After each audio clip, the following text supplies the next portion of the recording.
মাদকদ্রব্য নিয়ন্ত্রণ অধিদপ্তরে নিয়োগ বিজ্ঞপ্তি প্রকাশিত হয়েছে। এই নিয়োগে যাদের শিক্ষাগত যোগ্যতা শুধুমাত্র কোনো স্বীকৃত বিশ্ববিদ্যালয় হইতে আইন বিষয়ে ন্যূনতম দ্বিতীয় শ্রেণী বা সমমানের সিজিপিএ সহ স্নাতক বা সমমানের ডিগ্রি রয়েছে তারা শুধুমাত্র আবেদন করতে পারবে।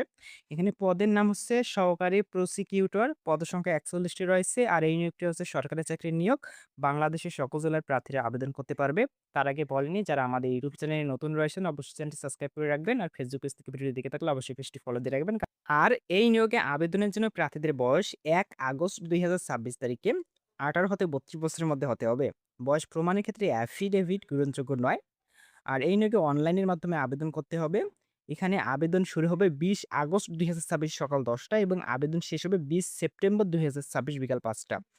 আর এখানে হচ্ছে আবেদন ফি হচ্ছে ৳১৬৮ এবং অনগ্রসর নাগরিক অর্থাৎ ক্ষুদ্র নিগোষ্ঠী, শারীরিক প্রতিবন্ধী ও তৃতীয় লিঙ্গের প্রার্থীদের জন্য আবেদন ফি হচ্ছে ৳৫৬। আপনারা যারা আবেদন করবেন অবশ্যই আবেদন করার ৭২ ঘন্টার মধ্যে আবেদন ফি জমা দিবেন, নাহলে আবেদন বাতিল হয়ে যাবে। অবশ্যই যারা আবেদন করবেন, আবেদন করার সাথে আপনারা আবেদন ফি জমা দেওয়ার চেষ্টা করবেন।